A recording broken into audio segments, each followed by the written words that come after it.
box. You opened it.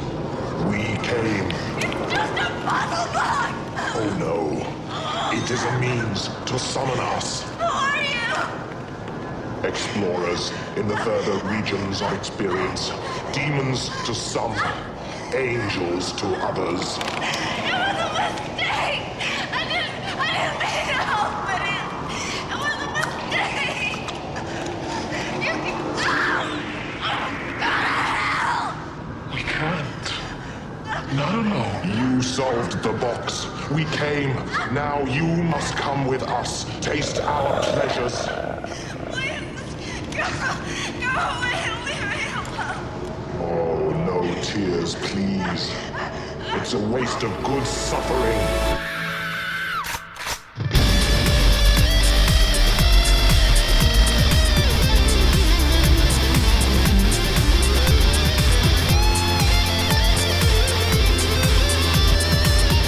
What's going on, everyone? I'm Heath. And I'm Jay. You're listening to Host of Horrors, show where we discuss and review horror films based off of predetermined themes of the month. Jay! Okay, so I just found out that this is getting a reboot. They got a reboot or is getting a reboot? Dude, there's so many Hellraiser movies. Like, it's not even funny. I see. There is a lot. There's a lot. There is a lot. Yeah. Okay. Oh, that's the one that hasn't come out yet. Oh, I'm excited for that one. But all right, so basically, We watched Hellraiser. this is another movie that we watched that almost everything has been done in the name of love. In some way, shape, or form. Like this movie is all because somebody was trying to get some dick. And I'm like, I feel like there's an ongoing trend. I don't know what that trend is, but there's a trend going. There's something going about this, about these kinds of films. And I'm like, what is going on here? Also, you know, it's funny. So I knew that Hellraiser existed, but I didn't know Pinhead was named Pinhead. It's kind of like what the fans named him. I was like, It's not his actual name. I don't think that's what Clive intended, but yeah, no, the fans kind of were like, you know, the guy with all the pins in his head. Pinhead. I thought he was called Hellraiser. That's what I thought. I thought it was based off of that character, and that's what I always associated with. So, but I actually never seen the movie. Obviously, I'm only like wrong. So yeah. Yeah, we so watched fucking Hellraiser. We watched 1987 cult classic written and directed by Clive Barker himself, Hellraiser. I ain't know he was one of the girls. I ain't know he was a little fruity. So, but you know, even with that, I can't really get any queer context out of this. So I'm like, good job. Good. Clap. I can't get any queer context out of this. It's just like a straightforward, like, old girl was trying to get some dick, and like she succeeded and failed. Like how? How? I'm sorry. It's just the fact that the old girl, Miss Julia. Miss Julia, played by Claire Higgins. Miss Julia was all just... She was ready. She was ready and willing to give it all up for a pile of flesh. She really was. She was ready to risk it all for a pile of flesh in hopes that he can be healed completely. Yeah, no. Yeah, so basically, the story is this guy by the name of Frank finds the Lamet configuration. And I hope I'm saying that right, because I'm not a Hellraiser fan, but I think it's the Lamet configuration, the little puzzle box. And he finds it, he opens it, and it basically teleports him to a world of pleasure and pain. In only a sense that a Cenobite could find pleasure in that, I guess. But, you know, hey, to each his own. So, anywho, this family, Julia and what was the dad's name? the family, Julia and Larry. Larry. So Julia and Larry move in, and they're trying to get Larry's trying to get his daughter Kirsty. I think it's Kirsty. It's Kirsty. Kirsty. Anyway, trying to get their daughter there, but she's like, nah, I'm gonna live on my own. I got my own place. I got my own job. I don't need to live there. Basically, she don't like her stepmom, Julia, which after finding out some things, I can understand why.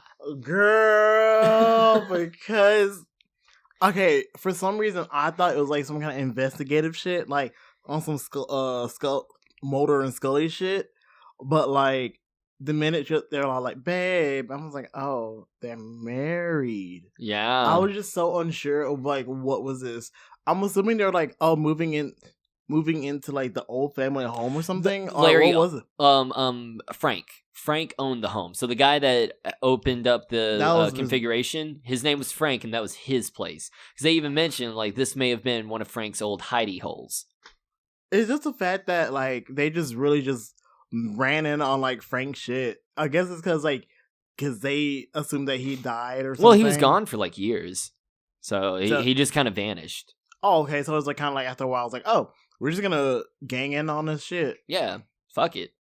Anyway, so they move in. Old Larry got a little bruisey cut, got a little cut on his little fingy, and while Julia is up in the attic, basically having a flashback orgasm for the time when on their wedding, I don't know if it was their wedding day or like right before the wedding, but Frank shows up, seduces her, and she falls head over heels in love with the bad boy. She fell in love with the bad boy with the back tattoo. Like the she switchblade. Like she got herself some bad boy dick. And like, I was like, okay, girl. Okay. It's just it's just honestly the fact that like I like the scene where she was looking through all the stuff. Not because like none of us knew that like, you know, her and Frank even had any history. You can kind of get little hints as she's looking through his stuff, like through his things, but yeah, you don't get it until like the full flashback. Mm-hmm. And then all of a sudden, yeah, after she goes to the attic to just get her pussy throbbing over a memory and shit. Larry comes in while they're because that yeah, he gets stuck by a nail. See, this is what I get for watching a lot of shit with body horror. Like I can't I physically can't watch it. It's like 2 movies in a row. 2 body horror movies in a row. This one was a bit good. Hey, we'll get to that in just a second. So it was started out in the very beginning. That's how we started out with a whole bunch of fucking gore and just a whole bunch of like random pieces. There were 2 I think they were supposed to be real penises, but they were definitely dildos. I was dead. I was like, not the dildos, y'all. But not the dildos. Anyway, blood. I thought that was funny. Blood goes everywhere, and turns out that Frank somehow starts getting revived whenever he consumes blood, and he needs to constantly consume blood to get his old body back, which Julia helps him with. And as all this is going on, Kirsty's like, some shit's going on. I need to figure this out. She finds out that old Frank's coming back to life, steals the puzzle box, goes to like the hospital or some shit, opens the puzzle box, the Cenobites show up, and she's like, whoa, fuck, we're taking you. And she's like, nah, wait, Frank, you're missing Frank. I know where Frank is. And they're like, oh shit, we are missing Frank. Where Frank at? And they go after Frank. Wait a goddamn... That's your story. Wait a goddamn minute. It's a weird story. Wait a goddamn motherfucking minute. I was just trying to do a speed run of the story because when you really think about it, it's a weird story. And then a fucking homeless man turns into a skeleton dragon just to keep the cycle going. Wait a goddamn minute, though. This is the second time we experienced some shit like this. Not in the exact way, but like, bitch just got some deja vu from none other than... You know what I'm about to say, right? Starts with a B, ends in our owns. Bones! bones. It's giving bones. A little bit, yeah. Well, remember when we had Wendell on and he was like constantly comparing it to Hellraiser? Oh my god! Yeah. Not like comparing it, but like he brought up Hellraiser quite a bit. It gives the same energy. Oh yeah, for sure. It gives the same energy, and but where Bones is good, it. I don't like this movie like everyone else does. Okay, you already did say that you don't like Hellraiser that much. I'm just like, I guess my thing is all like, there's got to be something going on with Clive Barker for him to be like, I'm a little fruity. I'm gonna write a story about a woman cheating on my husband with his brother. With his brother, and on top of his brother's dead, but I'm gonna murder some bitches. I'm gonna seduce men and murder some bitches, a la Death by Temptation, and like kill them so I can get my man back. It also kind of I kill people so I can get my man back. It also kind of reminds me of Jennifer's Body in a way. Where, like, she's bringing these men to an old, decrepit-ass house all the way up to the attic, which he got rats and, like, some fucking, like, fungi and maggots and shit going on, and it looks like it was burned down at one point, or, like, a fire started in there, and they're just like, oh, well, fuck it. A little creepy, but, I'm getting some booty. I don't give a shit. Oh, my God. So it kind of reminds me of Jennifer's Body in a way. You know what? The more that I think about it, I feel like Hellraiser is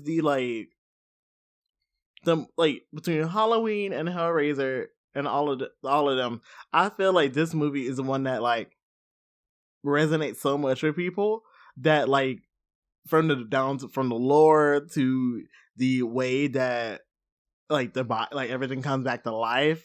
You're just like, there have to be a lot of like inspiration for this. Mm-hmm. And it's funny? Death by Temptation came out like a year later. Yeah, what, 91? 91, like a year or two later. Yeah. And it has like that little, temptation, seductress kind of thing going through. So like, it feels like Hellraiser inspired many different elements of many different like other horror properties. Yeah, that you're just like, dang, Hellraiser it must be influential as fuck. Yeah, but at least like with Death by Temptation, it kind of stuck with one theme or what have you, maybe like one or two different themes. But like Hellraiser, it was almost like Clive fucking put up horror tropes on a wall and started throwing darts. This movie goes every fucking where. It went from being like, it was giving Gremlins for a second. Then it went Gremlins? No, okay, from that little like, you get a like a little thing from like the gift shop or in like the sketchy part of town or something, and it just like fuck around and finds out kind of shit. That's what that gave me. Gotcha. Like that beginning scene, and it feels like the cycle keeps going. Yeah, whenever that does nothing but keep going. Yeah, whenever that fucking homeless anamorph guy shows up, it's just gonna keep going. And honestly, great way to set it up for a sequel. But it just feels like there's like it provides a good bit of lore which can keep it going, because it's like you can't stop the Cenobites at all. Cenobites. You can't stop them at all. Like they're like almost like god tier. No, it's like, also funny about the Cenobites. What? So they were all given names, and I'm pretty sure they were given names by the fans. I'm almost positive. Like I haven't seen any of the sequels, and I just know they're awful. And Clive just kind of went with it. You got Pinhead, which is the main one. Mm-hmm. You got Chatterer, who's got the little, obviously that one. Yeah. You got the doctor thing. I don't know the his glasses? name. Glasses. He's Dr. something another or something like that. I don't fucking know. But what I did find absolutely fucking hilarious is the one female Cenobite. You know what her fan name is? What? Female Cenobite. Seriously? You couldn't have given her like a name or something? Wait, which one's the woman? The one with the pussy throat? Yes, the one with the throat open. With the pussy. They're a woman? Yeah. I don't know. I just never assigned a gender to them. I thought they're I felt they're a little bit too godlike for them to be like. I mean, yeah. Oh, to like. But the fans gave her a gender, and it's female Cenobite is their name. That's lame. Right? Not even vagina throat or something. Something. That's better. Or stroma or some shit. Like, come on, give us something. There's a hole in the throat. Like, you gotta relate that to something. It's a thrissy.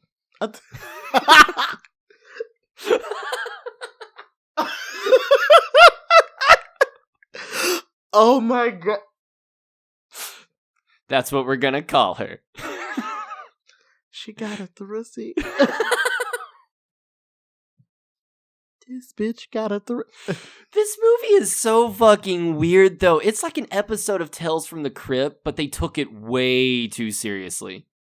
See now, it feels like an episode of Tales from the Crypt, but like it feels like it's just way more campy. So I agree, they did take it a little bit too seriously. Yeah. And like they the body horror, the outrageous just subject matter. Like, who would have thought that infidelity would be such a great horror fodder? And also, I kind of appreciated that everything was ugly. You notice that? Every single thing was ugly. Now, one thing was in there was attractive, but a monster fucker was gonna find one of them motherfuckers and be like, I think I tapped that. But no. But it's just like the mood. Like, everything was muted as far as color grading. The set was the house was ugly. The big romantic scene between Chrissy and her love interest or whatever is at a dirty subway with what looks like shit stains on the wall. Nothing is beautiful in this movie. And then even but I kind of like it. The scenes with when you see Sam Chapman's dick. Not Sam Chapman. Yeah. You see old boy's dick. You're just like, oh, this place seems so not nice looking at all. Sean Chapman. You called him Sam. Sam. Whatever. Sean Chapman is seeing him. I just feel like they gave this movie as a reason for him so they can showcase his tattoos all over the place, because that back tattoo was prominent. Yeah, it's pretty nice. The makeup effects was really good. I really enjoyed the makeup effects when they were good. That's a weird thing about this movie. Okay, so the story is good when it's good. The makeup effects are good when they're good. The cinematography is really good when it's good. Because there's a couple of shots. There's a couple of plot points that's where the fuck did this come from? There's a couple of shots where it's filmed and you're like, why does this look like shit? Just a second ago it looked beautiful. And then you got a couple of makeup effects where you're like, oh, like the monster. The monster running down the hall, it's oh, that's really terrifying. Mm-hmm. The end where Kirsty and her love interest are fighting the monster and the damn thing kind of punches him in the face. It's goofy as fuck and looks stupid. So it's this movie is so weird. It's it's good when it's good, and then it kind of goes into shit territory. I don't know why. It just that's David Lynch's film, Eraserhead. Yeah. I don't know. Did you confuse Hellraiser with Eraserhead? Before watching it, yeah. I hate you. Fuck you. I thought Pinhead was Eraserhead. No. Not even close, to the same level. Not even close, but it just... Forgive me, okay? Goddamn. Anyway. But the special effects was absolutely beautiful. Most people know that Bob Keane did it, but also you got Jeffrey Portas and Sally Sutton. Sally Sutton. So you got 3 people there that did the special effects makeup, and it's really good. I mean, there's quite a few moments where it's but for the most part, it looks really, really cool, and the practical effects are just phenomenal. I'm sorry. Apparently, even with this movie, is a lot of goofs. But then again, what you expect on a $1 million budget, though? Yeah, and I think this was Clive's first time directing. I'm almost positive. This is his directorial debut. And he's done 3 or 4 movies, I think. That's it. Like, Yeah, I know he did Nightbreed and I think something else. It feels like he's such one of those unspoken like horror geniuses that no one really like appreciates. He's just kind of like, oh yeah, just kind of like hit it and quit it. He's like one and done. Well, it feels like the mood and the tone is very, very bleak and grotesque, and it just screams like atmospheric horror. It screams gross. Like it screams like, oh my god. It feels like you can feel how it smells. Yeah. Just like all of the blood and guts and just all of the excrement. Just like you can tell that there's a lot of like torture going on in here. And I don't know how Frank got off on it, but Frank is one freaky ass motherfucker. Well, he said it himself that he felt like unimaginable pain, and it made the pleasure feel that much better. So you're saying he's a fucking masochist is what he's saying. No, I'm saying maybe that's like a weird hellscape that the Cenobites control, where like they put you through torturous pain, so even the most minute amount of pleasure is just that more extraordinary. It's almost like they're teaching you to appreciate the small things and like the worst possible way. That is the weirdest social commentary that I can possibly get out of this. And as much as I feel like that's a reach, I like go off. I mean, I can see it. That's the fucked what up else? part. How else can you explain him being like torn apart by fish hooks just for him to lick his lips and go, ugh, something about Jesus? There's a lot of weird lines in this. Jesus wept. There's a lot of religious like iconography that's in this too, and juxtapose the iconography of like Jesus and just like type of Jesus wept against like what seems to be like this devilish like puzzle piece. Seems just I think they did it as like one of those MacGuffins. Or it's like in Neon Genesis Evangelion, where there's so much religious iconography, but it's just there because it looks cool. Yeah, and it throws people off. I think that was that because like Jesus didn't come in handy whatsoever in this film. No, whatsoever. No. If anything, he got in the way. Like Chrissy was gonna hide in a closet, and then all of a sudden Jesus is like, "Nope, my closet." Jesus literally got in the way. But it kind of makes you wonder who the true it makes you wonder who's the real antagonist, who's Frank. The real protagonist. Frank. Protagonist would be Chrissy. The Cenobites are kind of just there. The hashtag, the final girl. Yeah. She's in like a good bit of the Hellraiser movies. I mean, it's giving Jamie Lee Curtis. Like, in a sense. To her, Ashley Lawrence, that's her name. Ashley Lawrence. Yeah, she was in like the first 4. There's a lot of Hellraisers. There's so many. Too fucking many. And I've never been interested in watching them because I didn't really care for this one. Okay, so just explain it to the audience. Why don't you like it as compared to other horror icons? Like, I feel like there's a lot of you can say. So, I don't know. Like, okay, for example, I really, really, really, really, really love Halloween, the first one. Don't really care for the sequels. I really, really, really, really, really love Nightmare on Elm Street. Don't really care for the sequels, except for New Nightmare. I really do like New Nightmare. And I have a soft spot for Freddy vs. Jason. I do have a soft spot for Freddy vs. Jason. Yeah. And I do kind of like the second Nightmare on Elm Street, but that's for a completely different reason.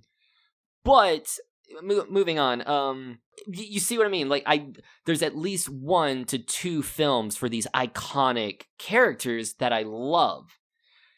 I did not love this movie. I don't even think I really like it that much. It's cool. It's fun to watch. But it's just not great. I don't love it at all. So I just never been interested in watching anything else. I've just never. Okay, I think I've only seen you like absolutely like not like something a few times. Mhm. So it just really surprises me that such an iconic, like, well, it's a series that features such an iconic, figure like Pinhead. Yeah, I figured that you might like it more because of like how it introduces such a, like I said, an iconic figure like Pinhead to the horror zeitgeist. I think the biggest issue with it is expectation. So, I grew up where, like, every Halloween on AMC, they show a bunch of horror movies, right? Well, they show movies like Child's Play, Nightmare on Elm Street, Friday the 13th, Halloween, shit like that. They never show Hellraiser, obviously. It's kind of hard to TV censor fucking Hellraiser. They never showed it. I never saw Hellraiser on TV, but I knew about Pinhead. So I kind of built up this idea of what Pinhead and what the Hellraiser series and everything was kind of about. And so I think my headcanon was better than the movie I got. So, like, I already had this preconceived notion that I was going to love this movie because there are so many fans that, are diehard Hellraiser fans. And I'm like, okay, Hellraiser, Pinhead, he's going to be just as iconic as these other slashers or horror icons. Mm. And I just didn't get what I was hoping for, I guess. I don't know. I don't love this movie, and it's a shame. I wish I did. I wish I would have an interest to watch the other ones, but I don't. That's fair. Well, at least in this case, you said that you already kind of said what you like. What did, like, is there anything you didn't like in particular? Like, I know you didn't care too much about, like, almost anything except for when that had its moments, but was it giving, like, student film, like, it wasn't giving, like, low budget? No. Was it again, just it's like very, very loose? It's weird because, again, it's like the story is interesting. I wouldn't say it's great. The story is interesting enough until it's not, until it gets a little convoluted and a little fucking weird. Like, when does all of a sudden the place, like, there's no explanation for why Frank started coming back to life through the blood. He opened a portal, he went to the world of the Cenobites, and then all of a sudden blood on the floor causes him to come back. Why? Where the fuck did that come from? Why is that a thing? And why is that plot point A and Pinhead and the Cenobites are plot point B? They're kind of like an after fucking thought. It kind of makes you wonder why his heart was down and it was up in the attic in the first place. Yeah, I mean, I get that's where he went. That's where he solved the puzzle and was transported to their world. I get that. But why blood being where you were transported starts making you come back? I mean, what if a guy figured out the puzzle hundreds of years ago where the Times Square is now? You mean to tell me you, like, fucking accidentally cut yourself in the middle of Manhattan, drop a pool of blood, and then all of a sudden a fucking zombie's gonna pop up? So it's kind of weird. I don't know. His story's just... At least... And then what was that dragon thing? Now that was random as fuck. That was so fucking random. That so, was like, very you get random. this homeless guy, and I'm thinking, okay, maybe he's like the guardian angel, and the Cenobites are the demons, and he's the guardian angel or something. Plot point C. And like he shows up towards the end with the configuration on fire or in the fire, and he walks up towards the end and he goes to grab it. I'm like, oh, okay, maybe he's gonna guard it, keep it safe or whatever. No, he turns into a fucking skeleton dragon and flies away so it can stay in circulation. That was weird. I did like that shot though, but it was weird. It's weird. And then, like, the practical effects, it's good. It's really, really fucking good. Like, I love it when Frank, like, is about halfway to 3/4 of the way being human, and his skin and his muscles are, like, constantly, like, oozing and bleeding and shit like that, but he's wearing a suit still. Mm-hmm. Looks cool. Looks really fucking cool. Yeah. And then you have that fight between Christy and the big monster thingy, and it looks really stupid. Looks really stupid. Really, really stupid. And then you have fucking camera work that is so beautiful. And so just like Pinhead standing over Kirsty looking 10 feet fucking tall is really, really good work. Following Julia around the house as she's reminiscing about Frank, that's really, really good work. What's not really, really good work is that cutting between Christy and the monster fighting. It looks so stupid. So stupid. It's just little things. It's like, I think this movie could have been better if there was someone else guiding Clive. Like, I think Clive got a little too much free range in it. Maybe, possibly. I don't fucking know. It's like this movie could have been good. I wouldn't say great, but this movie could have been good. But it is good. That's the weird thing. It is good, but it's not as good as I thought it could be. It's good, like, it's better than mediocre. Yeah, better, much better than mediocre. Much better than mediocre. Not great. No. Not mid. No. It's just slightly above average. Yeah. It's just slightly above. It's like, yeah. Jay just took my long-winded rant. So it's just slightly above average. Like, ultimately, if you put it in a vacuum amongst other horror films, it may or may not be better than your faves, but it's not going to stand up amongst the greats. And if you just take it as it is at face value. However, I think if you take it if you put it in context of other films, I do think it kind of gives a different I don't want to say different perspective, an interesting take on horror films that you don't really have anymore. Yeah, like, I can definitely see how this film has its fans, and I can almost guarantee you horror films that I don't personally care for would probably be really good in the eyes of people that like this movie. So I think it just depends on, because I'm more of the atmospheric, supernatural, psychological, like Oculus we did on the last episode. I like those kind of films. The big bad monster with weird powers and batshit crazy things going on, I can get entertainment from it. Like Bones, I get entertainment from it. And I think Bones is really, really good because it's so fucking entertaining. I don't think this movie is entertaining. And I guess that's my biggest issue is I like it, but it seems like one of those movies like Bones that if you're going to, for me personally, if you're going to enjoy it, it needs to have sort of more camp, a little more entertainment to it. I don't know. There was a good bit of camp in Hellraiser. It was a little bit campy. It could have been a little bit more campy, but I think they did take it a little bit too seriously for where it couldn't be, it couldn't reach the level of campiness that it could have. And I feel like if it was campier, it wouldn't have been good either. Like, that's the weird thing is I can't see it being any other tone than how it is, because it is a film that needs to be taken seriously. I just don't like the fact that it's taken seriously. So let me ask this: are you not a big fan of like kind of lore based stuff? Well, not a lot of that. You are fucking Lord of the Rings, motherfucker. But it feels like when it comes to horror, it doesn't feel like you're a big fan of stuff that kind of has an ongoing lore. It depends. Like, again, with Oculus, I like the lore that it has, but it's quick and to the point. It's not, I don't know.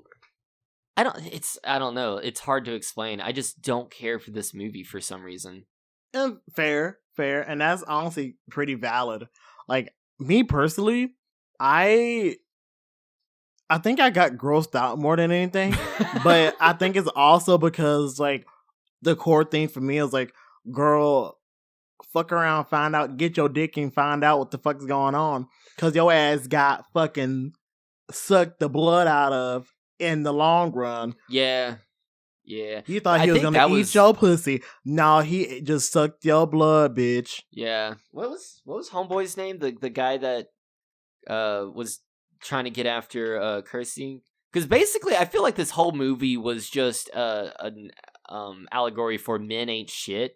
Except for that one guy. That one guy was pretty okay. That one guy, let me see who that one guy is.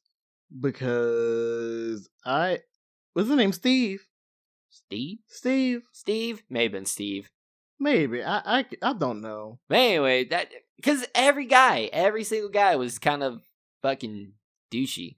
Even Larry was kind of weird. I did kind of like Larry though in a way where he was like, he was very in the standard 1980s man, but like he kind of had more of a soft spot for Julia. But it's also, I think, is like he was also trying to balance having a new love life as compared to the past, aka like trying to maintain a relationship with his daughter. I don't know. And he all was of that. still kind of a douche though. Like when Julia looks at like when the movers are like, "Hey, you got a beer?" And Julia's like, "Yeah, I think there's some in the fridge. Like, go get your own fucking beer." And then Larry, I thought that was funny. And then Larry looks at her and is like, "Well, I guess I'll go get it because I don't have anything else better to do." It's like, Larry, chill. See, that's chill, douchey Larry. that's really douchey about today's standards. But I'm also like, this is just it's like standard 1980s man. And so I'm like, okay, I get it. But I don't know. I guess I did kind of have a soft spot for Larry because I was like, you can tell that he cared a little bit, but not that much. Where I was like, I was rooting for him. I was like, oh, I can see where he's going Honestly, on. I think the only reason you would care for Larry is because you could tell Kirsty cares so much for him. Mm-hmm. I think that's it, because Larry himself, I don't like his personality whatsoever. I guess that's why Julia was trying to get after his brother. But I was upset when he died solely because of Kirsty's reaction. Oh God, that was sad. When she sad. Cried when she found out. That was sad. But it's also like, dang, I can see why Julia went after your brother though. Because like you a little bitch. Also, because he's kind of hot. Like he's a little like I hate it, but I see it. It's the bad boy, isn't it? It's the bad boy part. Damn it, Jay. It's the bad boy part. You're supposed to be better, man. I know. I'm supposed to be man. better, but I get it. I get it. Like, and then we was trying to be like, come to daddy. I was like, oh, fuck, man. Whoa. I did want to bring something up. Oh? Something that's really disturbing. I want the BDSM shit? No. Do you think Frank did something to Kirsty when she was a child? See, I wouldn't want to think of that, because it's like, I feel like even he has some kind of moral code. No. He's also kind of a really weirdo. No. But think about this. Okay. So the first time you hear him say, "Come to daddy," is when he's seducing Julia. Mm-hmm. He says it again when Julia and him are talking and he's in the fucked up state that he's in. The next time you hear him say it is when Kirsty's in there and she finds Frank, but doesn't realize it's Frank yet. She just sees grotesque, human meat sack, whatever.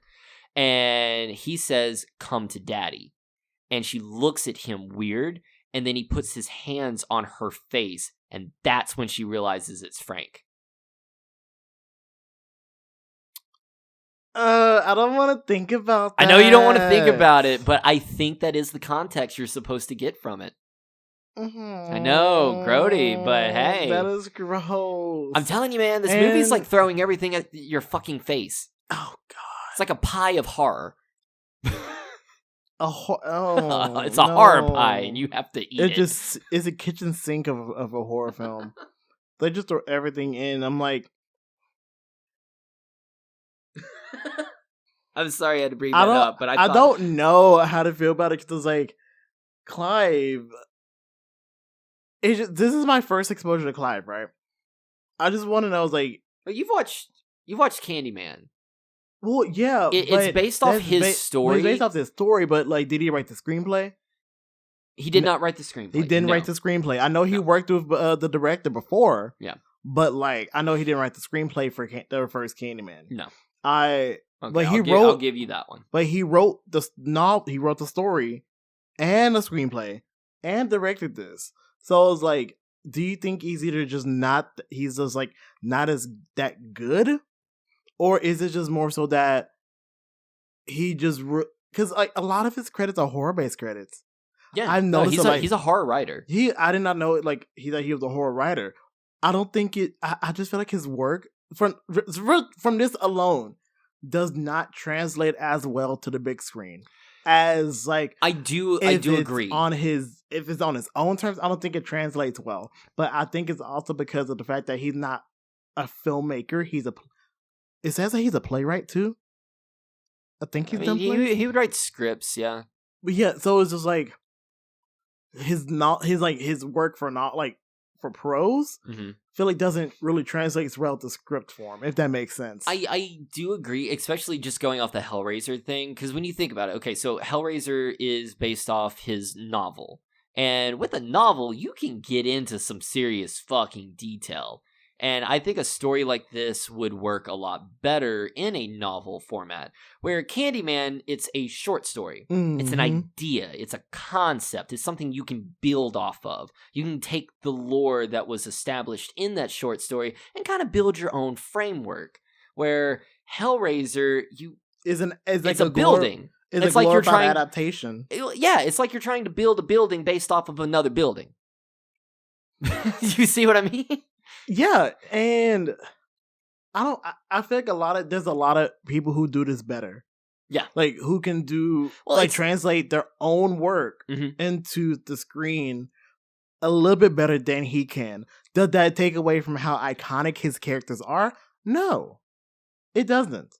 However, I feel like this just shows that his strong suit is probably not in taking script to screen, more so just laying the foundation in the form of writing. Like if there's an adaptation, he writes the dramatization, or something like that. But I feel like it's still too early for me to tell. I just had to get more into his work as a writer and as a director. Yeah, in order for me to actually come up with an opinion. I did like Nightbreed. That's another film that he did. I know that one. Like I said, he's done Hellraiser, Nightbreed, and I want to say at least 2 other ones. But I know Nightbreed, and I like Nightbreed. Nightbreed's a good movie. I don't know why I don't like this one. And the only thing I can equate it to is expectations. I had way too high of expectations for this film going in, and they just weren't met. That's the only thing I can think. I guess I can just say it's not for you. Because every other slasher or iconic horror icon, even Reagan from The Exorcist, I've seen all those when I was kids. I was a kid when I watched most of those. So I didn't have other people ruining that shit for me. I got ruined with Hellraiser because everyone's like, "Oh, you like horror movies? Have you seen Hellraiser?" No, I haven't, but I do want to. Okay, so you like going into things more blind. On your own terms. I guess, because this is one of I've seen other movies where other people have told me about it, but I never went into it expecting much. I guess this is the only, because it's Pinhead. He's a fucking icon. You would think his first movie would be great, and it wasn't for me. I think it just be like that. So. Yeah.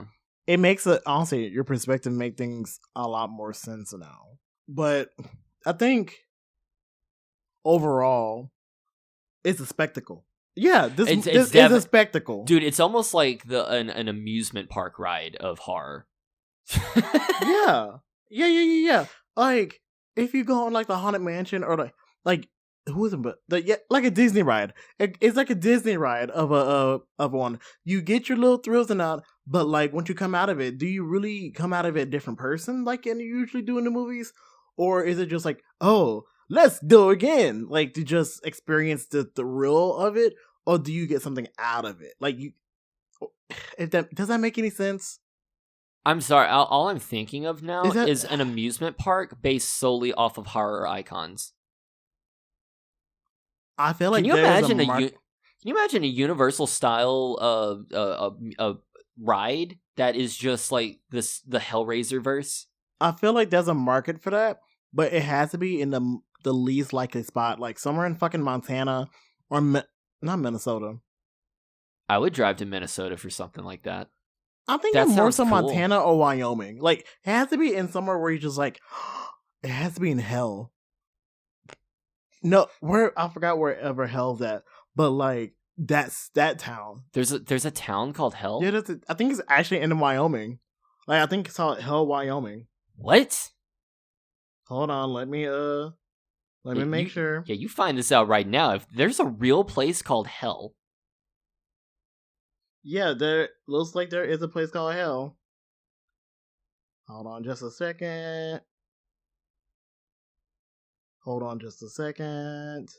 Oh, I am holding. You're holding? I am holding. Because this is interesting. This is more interesting than this movie. I'm so sorry. If you guys are out there and y'all are fans of Hellraiser, I'm so sorry. I lied. It's not in Wyoming. It's in Michigan. Hell, Michigan. Well, that makes sense. I'm so sorry for anyone who lives in Michigan. It's a hell. I'm just offending all kinds of people today. Hell is a unincorporated community in Livingston County in the U.S. state of Michigan. As an unincorporated community, Hell has no defined boundaries or population statistics of its own. So Hell is just there. Hell is just there. Wow. Like, Hell has no rights. Hell doesn't even get recognized as an own town by the U.S. Postal Service. Damn. Yup. So it's just, Hell is just literally just there. It's like The Purge. Yeah. Hell is just there, dog. And I think that's so epic. I kind of want to live in Hell. That sounds cool. But do you want to live in Hell, Michigan? No, I don't want to live in Michigan. Yeah. I want to go to Michigan. Their pizza looks really good. I've never been to Michigan, but I finally tried actual Chicago style pizza. Yeah.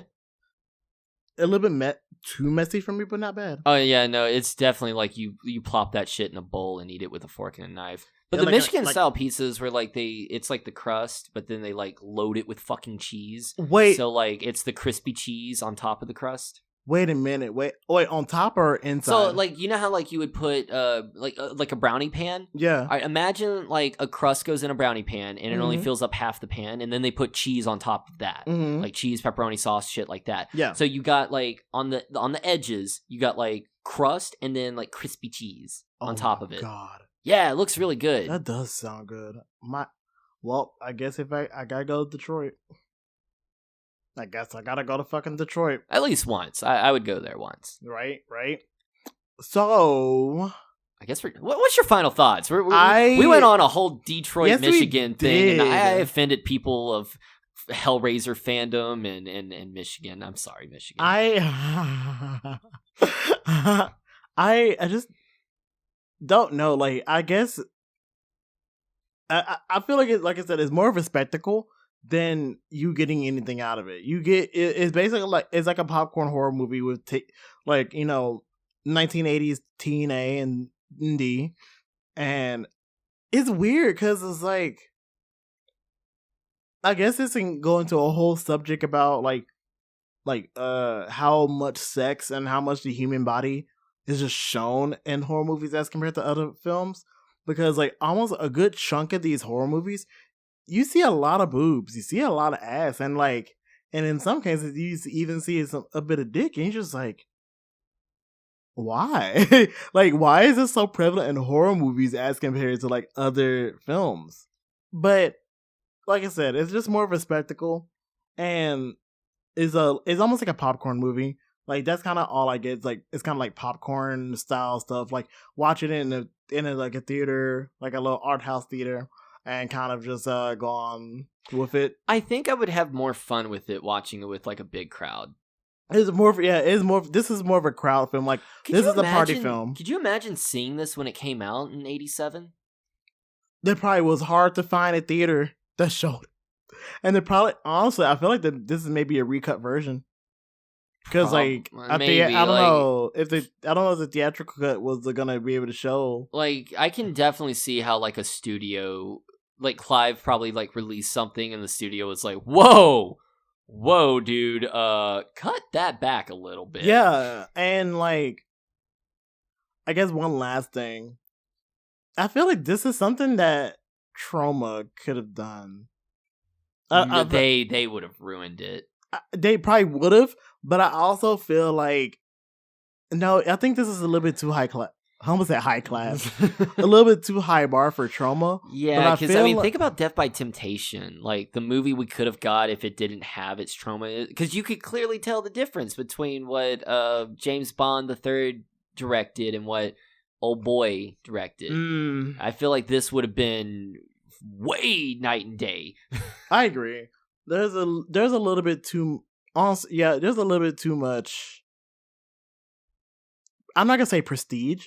But I feel like there's a little bit more. There's a little bit more than a little more trauma. Class. A little bit more class than a trauma film. But it just still feels like.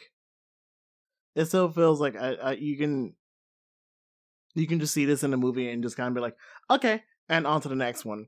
And no shade to the girls who like Hellraiser as an icon, as an iconic movie, but it's like out of all of the horror icons, Pinhead's kind of at the bottom. But Pinhead would be at the bottom tier for me because in terms of just cool factor, he's all right. He's there, but he doesn't really do as much as compared to the other horror icons. Yeah, like it's just kind of like he just sits there. I think as compared to the other ones. I know for a fact that his lore and backstory and like you get a lot more about the Cenobites as the sequels move on, but I don't know, like, again, if I didn't like this one, why would I like the sequels that even the fans say aren't as good as the first one? Hellraiser came out in 2022. It'll be more of a limited series than a movie.